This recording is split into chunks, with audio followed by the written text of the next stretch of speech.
찬양은 늘 좋지만 오늘 찬양은 더 좋은 것 같습니다. 주 은혜가 나에게 족하네. 옆에 분하고 인사하시겠습니다. 주의 은혜가 족합니다. 한번 인사하겠습니다. 오늘은 우리 창세기 37장에 있는 말씀을 중심으로 고통의 자리에서 은혜의 자리로 라는 제목으로 요셉의 두 번째 말씀을 좀 나누려고 합니다. 먼저 봉독해 드릴 말씀은 37장 18절부터 24절까지 말씀입니다. 18절로 24절 제가 봉독해 드리겠습니다. 요셉이 그들에게 가까이 오기 전에 그들이 요셉을 멀리서 보고 죽이기를 꾀하여 서로 이르되 꿈꾸는 자가 오는도다. 자, 그를 죽여 한 구덩이에 던지고 우리가 말하기를 악한 짐승이 그를 잡아먹었다 하자. 그의 꿈이 어떻게 되는지를 우리가 볼 것이니라 하는지라. 르우벤이 듣고 요셉을 그들의 손에서 구원하려 하여 이르되 우리가 그의 생명은 해치지 말자. 르우벤이 또 그들에게 이르되 피를 흘리지 말라. 그를 광야 그 구덩이에 던지고 손을 그에게 대지 말라 하니 이는 그가 요셉을 그들의 손에서 구출하여 그의 아버지에게로 돌려보내려 함이었더라. 23절 24절 두 절 다 같이 함께 공동합니다. 요셉이 형들에게 이르매 그의 형들이 요셉의 옷 곧 그가 입은 채색 옷을 벗기고 그를 잡아 구덩이에 던지니 그 구덩이는 빈 것이라. 그 속에 물이 없었더라. 모든 사람은요 자기가 자랑하고 싶은 걸 가지고 있습니다. 여러분은 한번 자랑하라 그러면 뭘 자랑하시겠습니까? 자랑할 거 있으시죠? 없어요. 저는 이 자랑 한번 해보고 싶어요. 키 큰 거.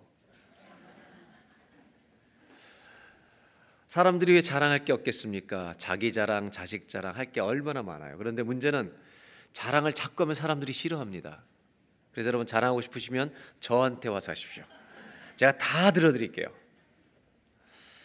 우리는 자랑할 것도 가지고 살지만 한편에는요 감추고 싶은 아픔도 가지고 사는 법입니다. 참 기억하고 싶지 않은 상처와 아픔들이 다 있습니다. 오늘 성경의 24절 37장 24절의 이 단어는 이 자리는 요셉이 기억하고 싶지 않은 곳일 수가 있습니다. 24절 한번 보겠습니다. 그를 잡아 구덩이에 던지니 그 구덩이는 빈 것이라 그 속에 물이 없었더라. 아버지의 사랑만 늘 듬뿍 받고 있던 아들 요셉이 아버지 심부름으로 양을 치고 있던 형님들 있는 들판에 갔다가 꿈꾸는 자가 온다. 쟤를 죽여버리자. 아주 시기심이 가득한 형제들에서 이런 음모가 제기됐을 때 장남이었던 르우벤이 죽여서 피를 흘리는 죄는 짓지 말자. 그리고 구덩이에 던지자고 합니다. 이 르우벤의 계획은 이 구덩이에서 몰래 꺼내주려는 계획이었습니다. 이 사실을 알지 못한 요셉은 가장 사랑받던 그 아들이 물도 없는 구덩이에 혼자 버림받는 자리에 들어가는 겁니다.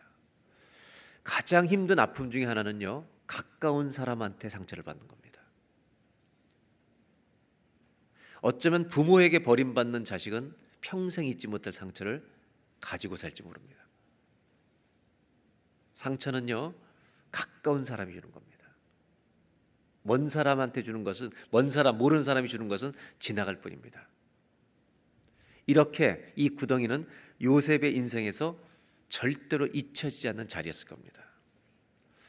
우리에게도 크고 작은 차이만 있을 뿐이지 돌아보면 이런 상처의 구덩이가 있습니다. 그러나 더 중요한 것은 이것입니다. 계속 구덩이 안에 살고 있느냐 아니면 나왔느냐 하는 것입니다. 계속 어둠의 구덩이, 상처의 구덩이에 10년이 지났는데도 머물러 있느냐 아니면 빛 가운데로 나와 사느냐. 이것이 더 중요합니다. 왜냐하면 이 차이는 오늘을 살아가는 인생을 완전히 다르게 만들기 때문입니다. 10년 전에 있었던 어둠을 계속 간직하고 있는 사람은 오늘도 어둠 속에 삽니다. 인간관계도 어둠 속에 사는 겁니다. 그러나 그 수많은 고통을 나왔고 또 다른 고통이 나를 지배하고 있지만 오늘도 거기에서 갇혀있지 않고 나와서 빛 가운데 사는 사람은요 오늘도 고통 중에 있지만 소망 가운데 사는 인생으로 바뀌어서 오늘을 살게 될 줄로 믿습니다. 이 차이가 너무 크기 때문에 내가 이 구덩이에 갇혀 있느냐 나와 있느냐는 너무나 중요한 것입니다. 저는 요셉을 읽으면서 이 공부하면서 요셉은 17살의 나이에 형제들에게 버림을 받고 구덩이에 갇히고 팔리게 되는데 요셉의 인생을 다 봤을 때 이 구덩이에 갇혀 살았을까? 나와서 살았을까?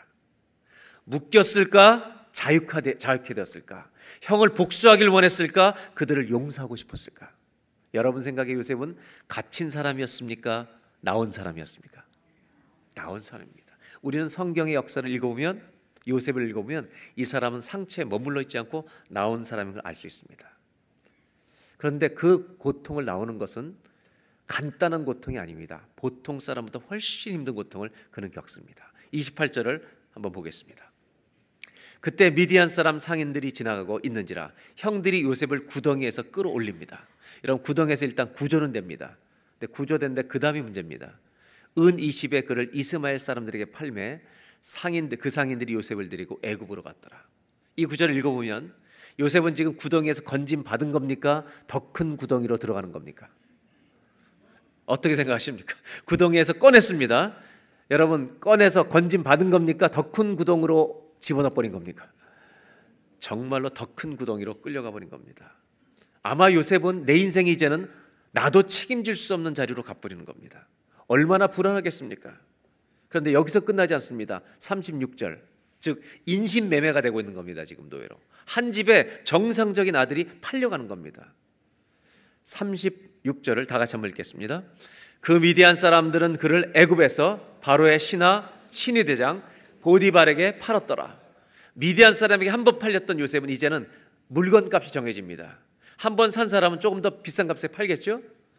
애굽의 바로 왕의 친위대장 보디발에게 팝니다. 얼마에 거래된지 나오지 않습니다. 두 번쯤 팔리고 나면 혼동이 옵니다. 도대체 나는 누군가? 내가 사람인가 물건인가? 사랑을 너무 많이 받았던 사람이기 때문에 상처는 더 클 수도 있습니다.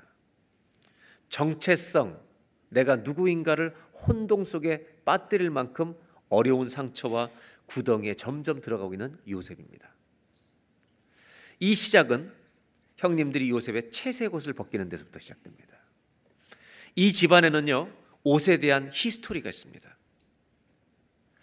요셉의 옷만 문제가 아닙니다. 야곱에게도 이런 일이 있었습니다.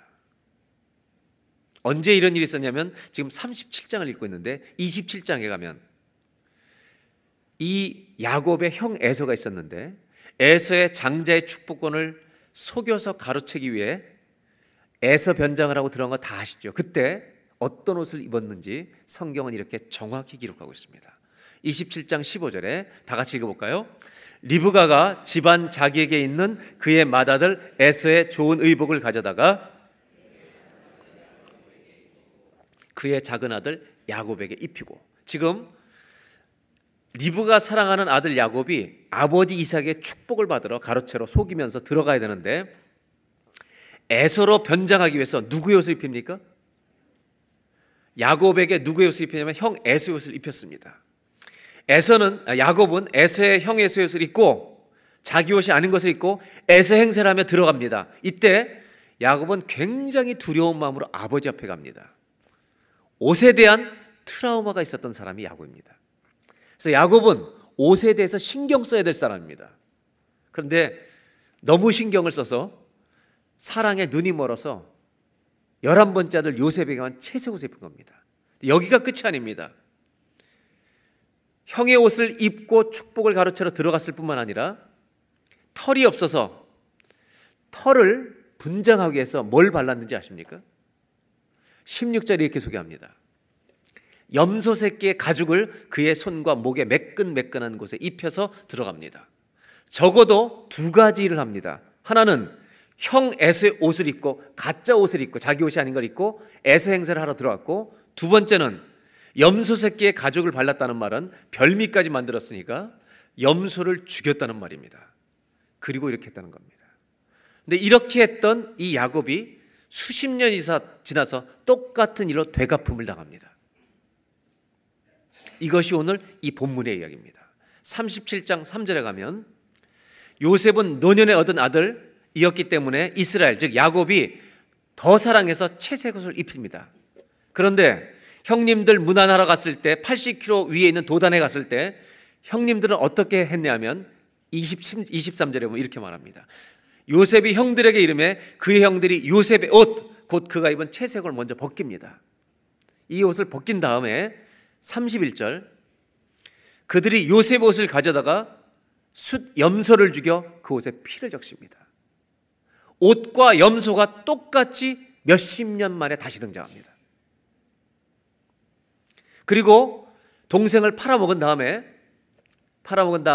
작업을 하기 위해서 이렇게 합니다. 32절에 그의 채색옷을 보내어 그의 아버지에게로 가지고 가서 이르기를 우리가 이것을 발견하였으니 아버지 아들의 옷인가 보소서 하고 이 옷을 가져갑니다. 야곱은 지금 아들들이 자기를 속이고 있는 것을 전혀 눈치 못 챕니다. 마치 자기가 아버지를 속였던 것처럼. 33절 다 같이 읽겠습니다. 아버지가 그것을 알아보고 이르되 내 아들의 옷이라 악한 짐승이 그를 잡아먹었도다. 요셉이 분명히 찢겼도다 하고. 아버지는 옷을 보는 순간 금방 압니다. 이건 내 아들 옷이다. 이건 사나운 짐승이 내 아들 잡아먹었다. 내 아들 죽였다. 그리고 34절에 자기 옷을 찢고 굵은 배로 허리를 묶고 오랫도록 그의 아들을 위해 애통합니다. 지금 아버지 야곱은 자기의 사랑하는 아들 요셉이 죽은 줄로만 압니다. 35절 그의 모든 자녀가 위로하되, 참 재미있는 표현이죠. 지금 이 짓을 한 놈들이 누굽니까? 아들들이 아버지가 우니까 아버지를 위로하는 겁니다. 지들이 사기치고 지들이 위로하는 겁니다. 그러나 아버지가 그 위로를 받지 아니합니다. 이르되 내가 슬퍼하며 스올로 내려가 아들에게로 가리라. 여러분, 야곱이 뭐라고 했냐면 나는 이제 소원이 하나 있는데 빨리 죽는 거다. 빨리 죽어서 아들인데 가보고 싶다. 그의 아버지가 그를 위하여 울었더라. 이것이 오늘 성경이 보여주고 있는 내용입니다. 이 집안은요, 옷과 염소에 대한 역사가 반복되고 있습니다. 그런데 오늘 이 이야기를 야곱 중심으로 본다면 결론은 간단합니다. 만약 야곱의 이야기로 한다면 이런 결론입니다. 심은 대로 거두는 겁니다. 아버지를 속인 방법대로 아들에게 속임을 당합니다. 하나님은 죄에 대해서 반드시 심판하십니다. 결론은 간단합니다. 그런데 문제는 뭐냐면 이 죄 때문에, 아버지의 잘못 때문에 고통을 당하는 희생은 요셉이 당하고 있다는 겁니다. 이 얘기를 요셉으로 가져오면 억울하기 짝이 없습니다. 아버지가 저지른 죄악 때문에 희생은 요셉이 다 당하고 있는 겁니다. 요셉은 오늘날로 말하면 가족들에게 버림받은 17살의 청소년입니다. 17살의 고등학교 학생입니다. 형제들이 팔아먹은 겁니다. 어느 정도 상처가 클지는 우리가 조금은 짐작이 갑니다. 그래서 요셉의 인생에는 원망이 가득할 수 있고요, 분노와 억울함으로 온 가슴이 충만할 수밖에 없는 감정적인 상황입니다. 그러나 성경은 요셉의 인생을 읽어보면 한 가지 빛을 비추어줍니다. 그 빛을 저는 성경에 있는 말씀으로 여러분들에게 좀 보여드리려고 합니다. 야고보서 2장에 이런 말씀이 있습니다. 긍휼을 행하지 아니하는 자에게는 긍휼 없는 심판이 있으리라. 그 다음이 중요한데요, 긍휼은 심판을 이기고 자랑하느니라. 여러분, 성경은, 영어 성경은 이렇게 말합니다. 영어 성경은 긍휼은 심판을 이깁니다. 이런 구절은 우리가 암송하면 좋겠어요. Mercy triumphs over judgment. 저를 따라해 보실까요? 긍휼은 심판을 이깁니다. 이걸 이렇게 표현할 수 있습니다. 하나님의 은혜가 죄를 이깁니다. 하나님의 은혜가 우리가 저지른 죄를 감당하실 수가 있습니다. 요셉은 아버지의 죄악 때문에 고통을 당하고 있습니다. 버림받게 됐습니다. 억울함으로 가득 찬 인생을 살 수밖에 없는 상황이었습니다. 정말 요셉이 이렇게 사는가? 성경은 아니라고 말합니다. 그 고통과 어둠의 자리에서 평생을 살아야 될 요셉이 그렇게 안 산다는 것입니다. 이유가 뭔지 아십니까? 성경은 이렇게 그 답을 우리에게 보여줍니다. 보디발에게 팔립니다. 그리고 39장으로 이야기는 보디발에 팔린 다음에 넘어갑니다. 39장 2절을 보겠습니다. 다 같이 읽어볼까요? 여호와께서 요셉과 함께 하심으로 그가 형통한 자가 되어 그의 주인 애굽 사람의 집에 있으니, 요셉의 인생에 끝까지 따라다니는 표현이 있습니다. 그게 뭐냐면 여호와께서 요셉과 함께 하심으로. 성경은 이걸 보여줍니다. 요셉이 고통당했다는 겁니다. 수많은 상처를 겪었다는 겁니다. 어둠을 통과하고 있다는 것입니다. 우리처럼 이도 구덩이 속에 빠졌다는 것입니다. 그런데 성경은 하나를 더 말해주는데, 구덩이를 통과하고 어둠을 통과하고 수많은 상처를 받고 지나가는 게 인생이지만, 여러분, 여호와께서 함께 하시는 시간이 있다는 것입니다.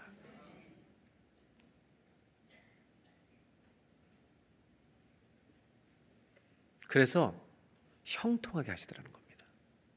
이것이 끝이 아닙니다. 요셉이 하나님이 자기와 함께하는 걸 압니다. 내가 이 팔려온 인생인데 하나님이 길을 열어주시는 겁니다. 3절을 보시면 이렇게 얘기합니다. 그의 주인 보디발입니다. 주인도 요셉을 보는데 여호와께서 함께 계시는 것을 알겠다는 겁니다.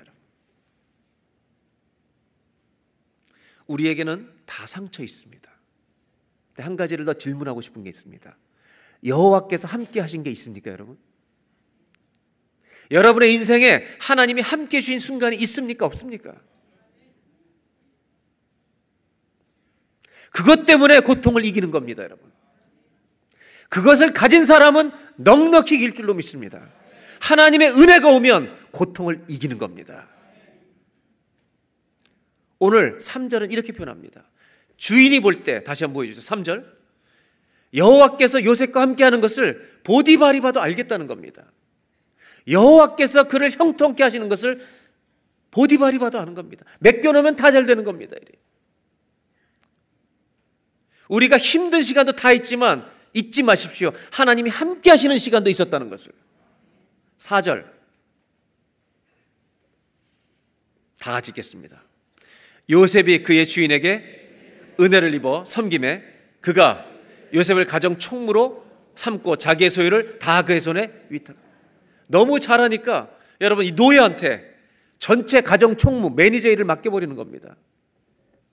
모든 소유를 위탁하는 겁니다. 인감증명 다 주는 겁니다. 근데 문제가 터집니다. 보디발의 아내, 이분이 문제입니다. 요셉을 유혹합니다. 이 얘기는 다음 주에 나눌 겁니다. 이 유혹할 때 요셉의 인생은 뭐와 관계되냐? 옷이 관계됩니다.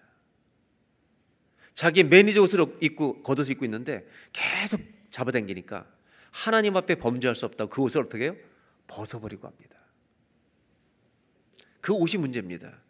그 옷을 붙들고 이 보디발의 아내는 남편이 돌아올 때 누명을 요셉에게 주십니다. 이놈이 나를 겁탈하러 왔다가 도망갔다고. 그래서 어디로 갑니까? 더 큰 구덩이로 들어갑니다. 요셉은요, 구덩이 속으로 계속 들어갑니다. 그런데 20절에 보면, 39장 20절에 보면, 이에 요셉의 주인이 그를 잡아 옥에 가두니 누명을 다 쓰고 가는 거죠. 억울하기 짝이 없습니다. 그 옥은 왕의 죄수를 가두는 곳이었더라. 자기는 죄를 짓지 않으려고 도망갔는데 완전히 겁탈하려는 놈으로 몰려온 겁니다.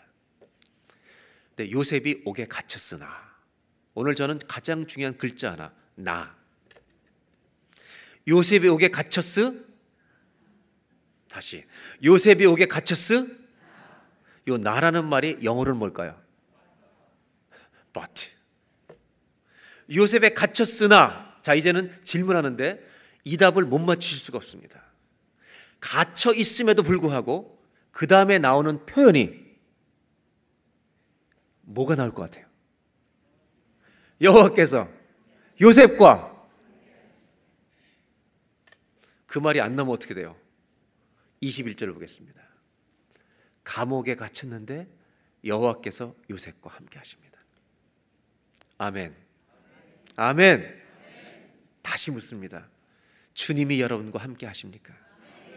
여러분이 그 고통의 구덩이에 갇혀 있을 때 하나님이 함께 하시는 흔적을 생생히 가지고 있습니까?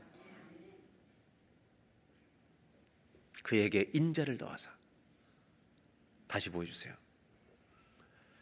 간수장에게 은혜를 받게 하십니다. 여러분, 은혜를 입는다는 거, 하나님이 함께 하신다는 것이 추상적인 게 아니라 보디발에게, 간수장에게 페이버를 받게 하신다는 거예요. 은혜를 입게 하신다는 겁니다. 그리고 나서 23절을 보겠습니다. 다 같이 읽겠습니다.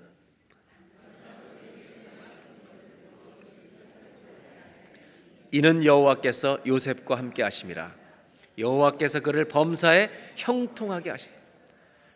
보디발처럼 간수장도 그에게 맡긴 것은 건드리지도 않아요. 다 믿는 겁니다. 그 이유는 여호와께서 함께 하시는 걸 보고 있기 때문입니다. 그 다음에 나오는 말씀이 여호와께서 그를 범사에 형통하게 하셨더라. 여기 형통이란 단어를 여기서는 영어 성경에 success라고 쓰고 있습니다. 저는요, 이걸 읽으면서 이런 재미있는 생각을 했어요. 아무리 잘 돼도 형통이라고 쓸 수 있나요? 감옥에 있는데. 여러분, 감옥에 갇혀 있는 놈이 아무리 잘 돼도 형통이라고 쓸 수 있어요? 뭐가 형통이에요? 감옥에 갇혀 있는 게 형통이에요? 저는 이런 생각합니다. 감옥에 갇혀 있는데도 안 갇힌 자가 있구나. 오늘 수십 가지의 고통이 나를 누르는데도 안 눌리는 사람이 있구나. 형통은 뭐냐? 하나님과 함께 있는 것이구나. 아멘입니까? 오늘 제가 나누고 싶은 건 이것입니다. 하나님은 요셉에게 은혜와 긍휼을 계속 베푸시더라는 겁니다. 하나님은 우리에게도 이 은혜와 긍휼을 평생토록 베푸실 줄로 믿습니다. 저는 오늘 나누고 싶은 게 이겁니다. 불안해야 될 청소년인데, 억울함과 분노가 가득 차서 내 인생을 막 살아야 될 청년인데, 요셉은요 너무 침착합니다. 뭐가 이렇게 만든 걸까요? 오늘 제가 나누려고 하는 것은 은혜를 받으면 사람은 어떻게 되는가? 하나님 은혜를 부어주시면 그 사람은 어떻게 바뀌는가? 은혜의 열매가 뭘까? 오늘 첫 번째로 나누고 싶은 게 이겁니다. 요셉은요 침착합니다. 한번 따라 하실까요? 은혜의 열매는 평안입니다. 억울하고 분노가 가득해야 될, 불안해서 견딜 수 없을 이 청년이 너무 침착한 겁니다. 왜 그럴까요? 주님이 함께 하시기 때문입니다.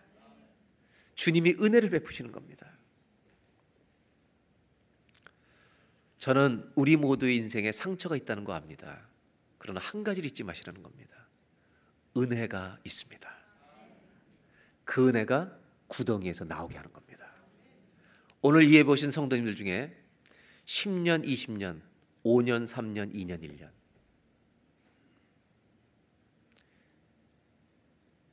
그때 받은 상처의 구덩이에서 못 나오시는 분이 있다면 오늘 은혜를 붙들고 나오시기를 주의 이름으로 축원합니다. 사랑받지 못한 구덩이에서 나오십시오. 주님이 사랑하십니다. 실패한 구덩이에서 나오십시오. 주님이 여러분 붙들고 함께 걸으십니다. 구덩이에 갇혀있지 마십시오. 왜냐하면 우리 주님은 우리가 어둠에 갇혀있길 원치 않으시기 때문입니다. 예수님은 우리를 자유케 하러 이 땅에 오신 줄로 믿습니다. 또 한 가지가 있습니다. 요셉이 이 구덩이에 갇혀있지 않고 하나님의 은혜를 듬뿍 입었다는 증거가 있습니다. 그것은 뭐냐면 요셉이 애굽의 총리가 되고 나서 아들을 낳는데 아들의 이름을 지을 때 자기 인생을 해석해서 이름을 짓습니다. 여러분, 요셉의 두 아들의 이름을 기억할 텐데 장남은 므낫세고 두 번째 아들은 에브라임입니다. 근데 뭐라고 이름을 지었나? 므낫세라고 짓는 이유가, 이 이유가 무엇인가를 좀 보도록 하겠습니다. 51절을 보겠습니다. 요셉이 그의 장남의 이름을 므낫세라 하였으니 이 므낫세라는 뜻은 하나님이 내게 내 모든 고난과 내 아버지의 온 집이를 잊어버리게 하셨다 하며, 므낫세라고 이름을 진 이유는 영어 성경에 이렇게 되어 있습니다. It's because God has made me forget all my trouble. 여러분, 은혜가 오면 고통이 잊혀질 줄로 믿습니다.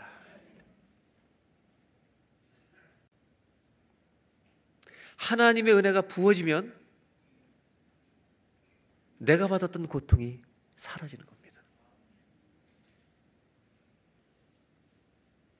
어떤 분은 상처를 받으면 저놈 내가 죽을 때까지 안 잊을 거야 이러고 삽니다. 저 인간 내가 죽을 때까지 안 잊어. 이 말은요, 은혜가 안 채워졌다는 말입니다. 은혜가 채워지면 당신이 언제 나를 그렇게 힘들게 했어? 이런 말을 하게 되는 겁니다. 옆에 분하고 연습 한번 해보죠. 당신이 나를 언제 힘들게 했어? 한번 해봐요. 예. 당신이 나를 언제 힘들게 했어?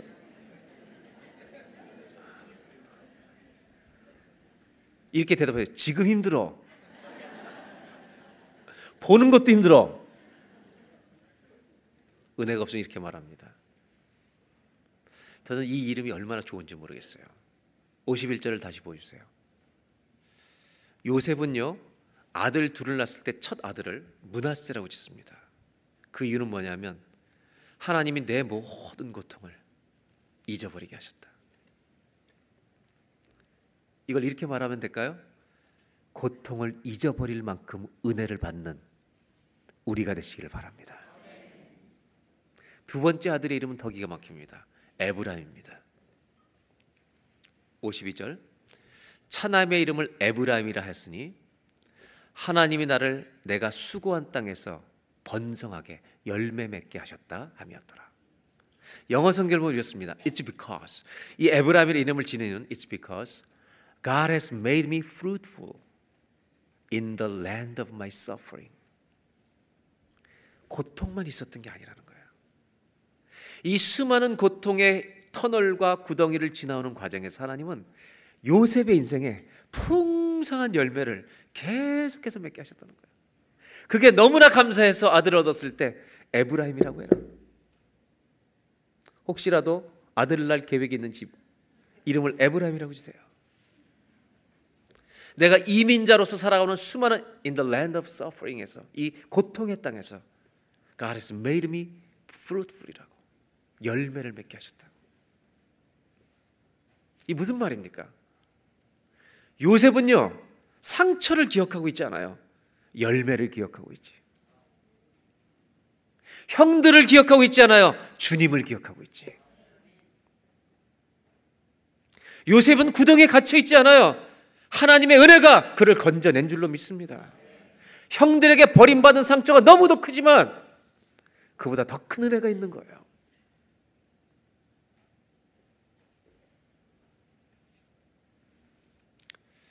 오늘도 고통을 지나고 있는 분이 있을지 몰라요. 잊지 마세요. In the land of suffering, 여러분이 지나고 있는 고통의 땅에서 하나님은 열매를 맺게 하실 거예요. 에브라임이 여러분의 인생의 가정에 태어나게 하실 거예요. 응답이 오게 하신다는 말이에요. 사도 바울이 복음을 전하다가 소아시아로 가려고 하다가 성령이 막으셔서 마게도냐로 간 적이 있어요. 그쪽에서 제일 먼저 도착한 성이 빌립보입니다. 열심히 복음을 전하고 루디아를 만납니다. 그런데 거기서 귀신 들려서 점치는 여종이 있는데 그 사람을 복음을 전하니까 귀신이 떠나는 겁니다. 여러분, 예수 믿으면 악한 것들이 떠날 줄로 믿습니다. 예수를 믿으면 악한 영들이 떠나는 거죠. 우리가 예수 이름으로 걸어가면 한 길로 우리를 공격하러 왔다 7길로 도망가는 거죠. 이렇게 떠나가는 거예요. 그러니까 문제가 뭐냐면 이 점치는 여종을 가지고 돈을 벌던 주인이 수하는 겁니다. 고소를 해버리는 겁니다. 그래서 바울을, 실라를, 전도팀을 감옥에 다 집어넣어 버립니다. 22절 사도행전 16절에 이렇게 말합니다. 우리가 일제히 일어나 고발합니다. 이 전도팀을. 상관들이 옷을 찢어 벗기고 매로 치라하여 23절 많이 친 후에, 여러분 얼마나 많이 때렸겠습니까? 얼마나 많이 때렸으면 사도 바울 우리 선생님과 실라가 이렇게 많이 맞은 것을 기록해뒀겠습니까? 저도 트럭 운전하면서요 맞아본 적이 있어요. 수송부는요 모든 게 때릴 도구예요. 하도 처음 들어온 행정병을 괴롭히는 고참이 하나 있어서 제가 불러가지고 좀 젊게 내가 그러지 말라고 얘기를 했더니 다 모이라 그래가지고 정비구로 모이더니 세상에 제가 원 없이 맞아봤어요. 얼마나 많이 맞았겠어요.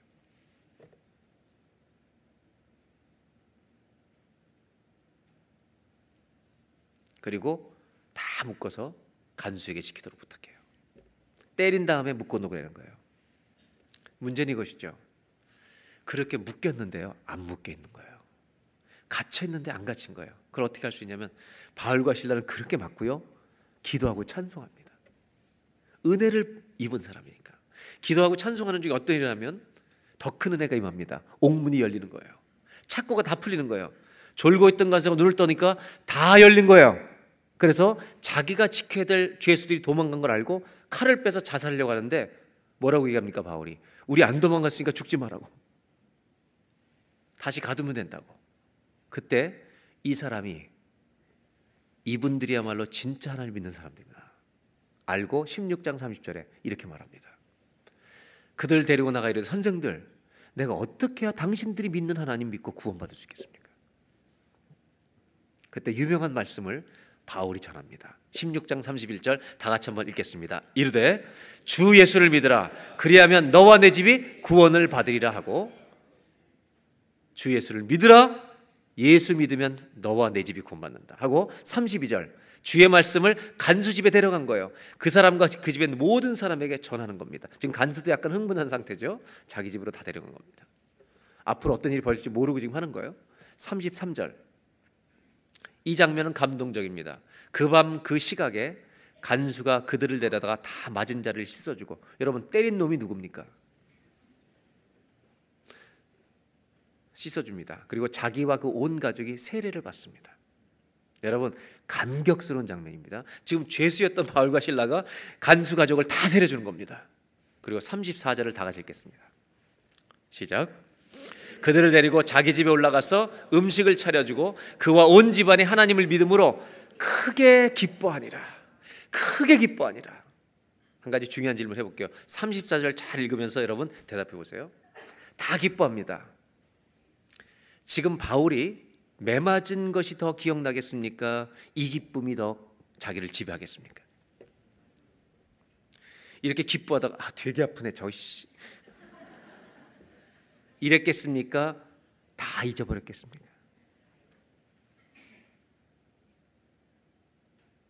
여러분 은혜는 고통을 잊게 한다니까요. 33절로 다시 갑니다. 간수가 그들을 데려다가 맞은 자를 씻어줍니다. 누가 씻어주는 거예요? 누가 때렸어요? 다시 한번 질문할 때 여러분은 다른 대답을 하게 됩니다. 다시 질문합니다. 지금 로마 간수가 자기를 닦아주고 만지고 있습니다. 바울은 누가 만져주시는 것처럼 느꼈을까요?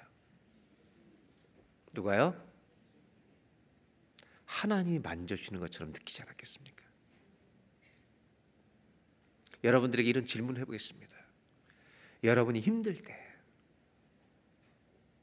아프고 고통스럽고 괴로울 때 하나님이 만져주신 적이 있으십니까?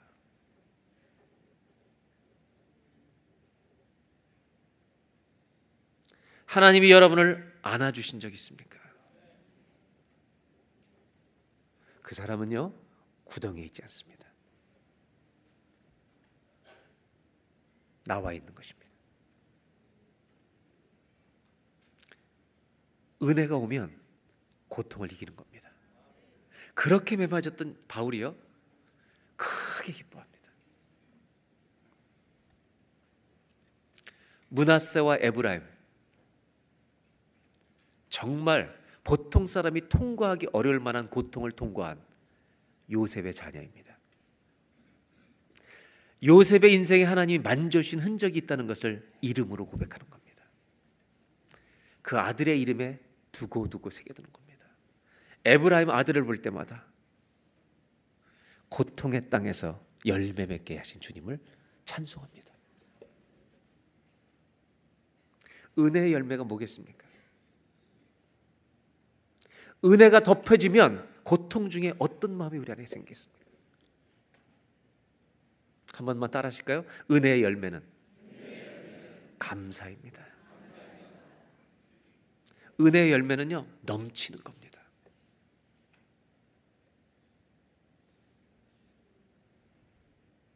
힘든데 감사한 겁니다.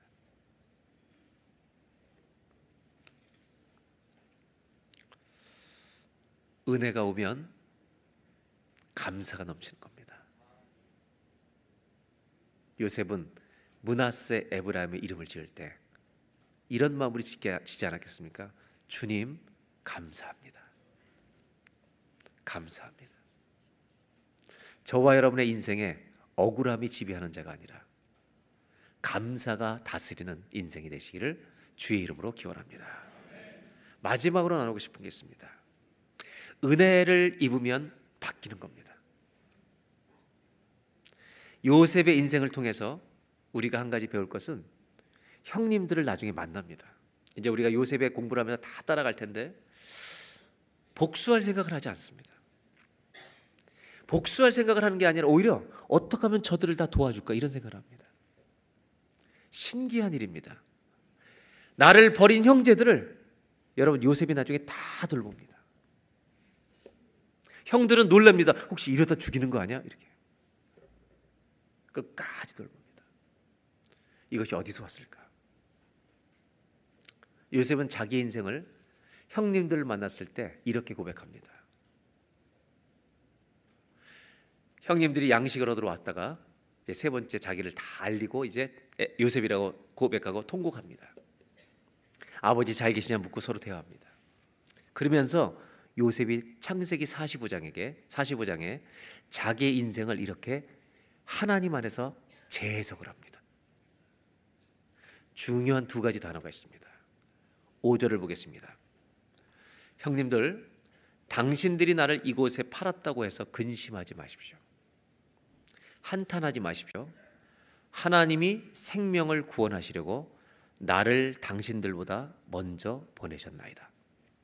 두 가지 단어가 중요합니다. 두 가지 동사가 있는데요. 형님들은 동생을 팔았습니다. 형님들이 주어가 되면 판 겁니다. 상처입니다.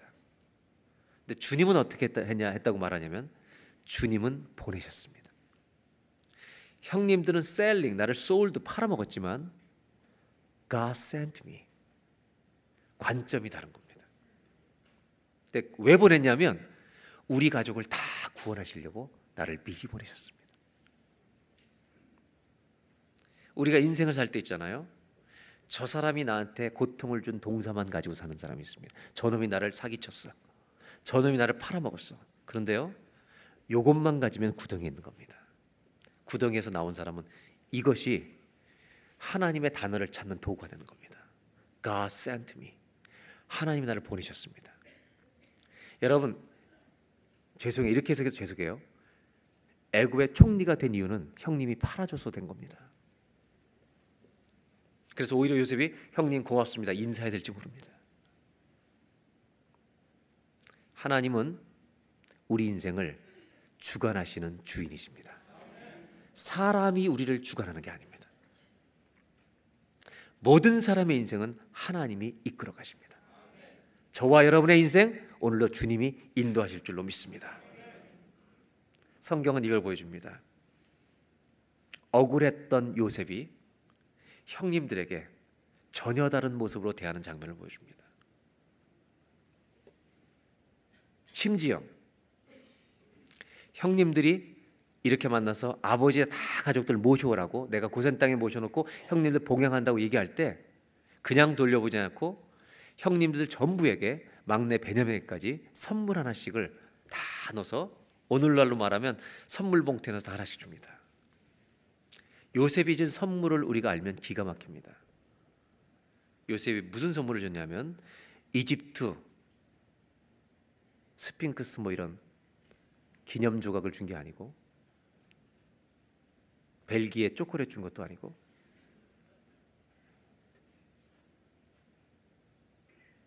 옷 한 벌씩을 주는 겁니다. 옷 한 벌을 주는 겁니다. 자기 옷을 찢은 사람에게 옷을 주는 겁니다. 이게 여러분 하나님의 사랑, 복음의 능력입니다. 그리고 막내 베냐민은 5벌을 줍니다. 나한테 말로 고통을 준 사람에게 우리가 축복을 주는 겁니다. 무섭습니다. 여러분, 사랑이 미움을 이깁니다. 은혜가 죄를 이깁니다. 긍휼이 심판을 이깁니다. 그리고 형님들 다 아버지까지 모셔서 자기 것을 나누면서 삽니다. 그에게는 구덩이 속에 복수가 없습니다. 왜냐하면 은혜가 가득 찼기 때문입니다.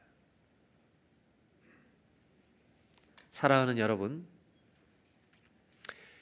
왜 요셉의 가슴 속에 감정적인 분노가 없었겠습니까? 왜 억울함이 없겠습니까? 그 억울함과 분노 위에 하나님의 은혜가 부어지고 채워지니까 다른 것이 열매 맺는 겁니다. 은혜의 열매가 무엇입니까? 요셉은 이렇게 말합니다. 45장 6절. 이 땅에 2년 동안 흉년이 들었으나 아직 5년은 이제 3년 차가 될 때 왔다는 얘기죠. 밭갈이도 못하고 추수도 못할지라. 7절 다시 반복합니다. 다 같이 읽어볼까요?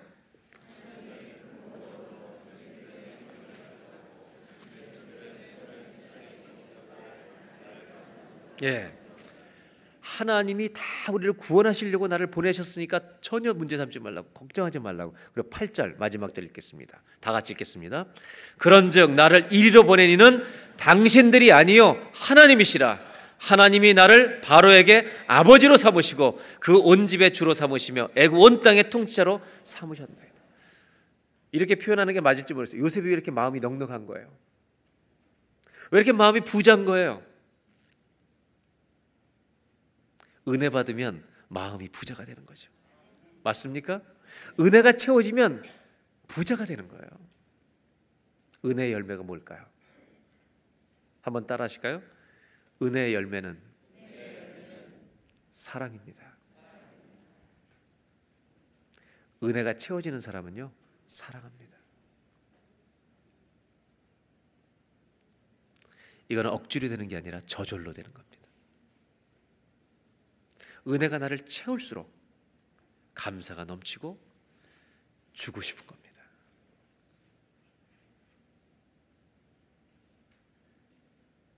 사랑하는 여러분, 상처의 구덩이에 거하지 마시고 은혜가 고통을, 상처를 이긴다는 사실을 믿으시고 하나님의 은혜로 채워져서 평안과 감사와 사랑이 넘치는 빛 가운데 사는 성도가 되시기를 주의 이름으로 축원합니다.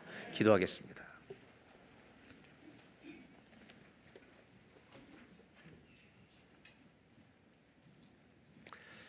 여러분, 평안하십니까? 감사하십니까? 억울하게 사십니까? 남에게 주고 싶으십니까? 베풀고 싶으십니까? 남의 것을 빼앗고 싶으십니까?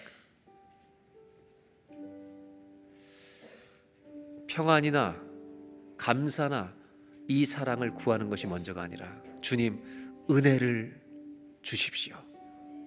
은혜를 베풀어 주십시오. 아니, 하나님이 베푸시고 있는 은혜를 기억하게 해주시고 보게 해주십시오. 요셉의 인생을 보면 이렇습니다. 어디를 가도, 어느 구덩이로 들어가도 주님이 함께 하셨다. 주님이 그를 돌보시고 만지신 흔적으로 가득 차 있습니다. 우리는 아닙니까, 여러분? 나는 은혜를 별로 받은 게 없는데 이런 분이 있다면 여러분, 오늘 이 자리에 성전에 앉아 있는 것이 은혜입니다. 왜냐하면 성전은 우리를 고치시는 곳이기 때문입니다. 이 시간 다 같이 한번 기도합니다. 하나님, 하나님의 은혜를 기억하게 해주십시오. 나를 어떻게 나와 함께 하셨는지, 나를 어떻게 붙들어 주셨는지, 어떻게 나를 고통 중에 만져주셨는지 그 은혜를 기억하게 해주십시오. 내 인생에도 므낫세가 있고 내 인생에도 에브라함의 간증들이 너무 많습니다. 그래서 하나님, 은혜를 다시 되찾고 그 은혜를 다시 한번 깨닫고 아버지 하나님이 주시는 평안 가운데 있게 하시고 감사하는 마음이 있게 하여 주시고 아버지 하나님, 남에게 주고 싶은 사랑이 넉넉한 사람 될 수 있도록 주여 도와주시옵소서. 다 같이 한번 하나님, 은혜를 기억하게 해주십시오. 은혜를 부어주십시오. 은혜로 채워지게 하여 주십시오. 다 같이 한번 합심하여서 기도하겠습니다. 하나님 아버지, 감사합니다. 오늘 우리가 이 예배를 드리며 요셉이 구덩이에 많이 빠져봤지만 감옥에 들어가 봤지만, 버림받아 봤지만, 상처 속에 갔지만, 하나님 그가 어떻게 하나님의 은혜로 그 구덩이에 아버지 박혀 있지 않고 어둠 속에 머물러 있지 않고 빛 가운데 나왔는지 우리로 보게 하시니 감사합니다. 하나님이 함께 하셨습니다. 하나님이 만져주셨습니다. 하나님이 그를 인도하셨습니다. 그래서 일어난 것입니다. 그래서 나온 것입니다. 그래서 우뚝 선 것입니다. 하나님, 우리에게 이 놀라운 은혜를 베풀어 주시옵소서. 이 은혜를 기억하게 하여 주십시오. 우리가 이 은혜를 깨닫게 하여 주십시오. 누리게 하여 주십시오. 그래서 어둠 속에 있지 않게 하시고 하나님의 은혜 아래 빛 가운데 있게 하여 주십시오.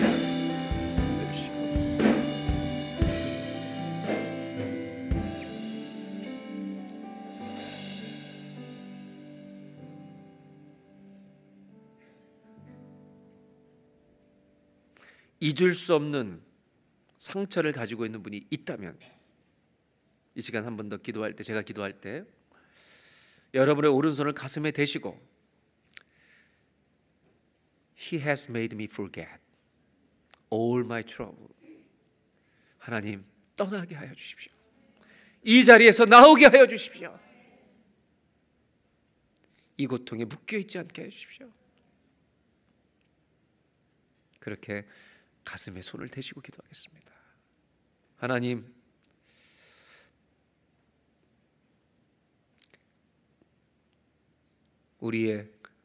나의 아버지가 되어주셔서 감사합니다. 요셉이 구덩이에 빠졌을 때, 팔려갈 때, 감옥에 들어갈 때 함께 하신 것처럼 여호와께서 우리와 함께 해주셔서 감사합니다. 그 은혜를 잊지 않게 하여 주시옵소서. 우리에게 고통도 있고 상처도 있었지만 주님의 함께 하심이 있었음을 믿습니다.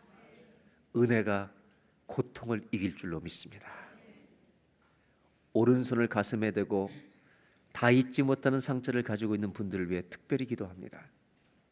성령님, 오늘 이 예배 중에 오셔서 이들의 가슴에 손을 대시고 내 딸아, 내 아들아, 평안할지어다.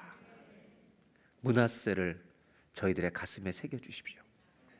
에브라임이라고 써주십시오. 고통의 땅에서 열매 맺게 하셨습니다. 감사로 나오게 하여 주옵소서. 감사함으로 그 상처의 자리에서 떠나게 하여 주시옵소서. 오늘 이 예배 참석한 우리 모두가 평안함 가운데 있게 하시고 감사함 가운데 있게 하시고 넉넉한 사랑 가운데 있도록 우리 마음을 주께서 치료하여 주옵소서. 예수님의 이름으로 기도합니다.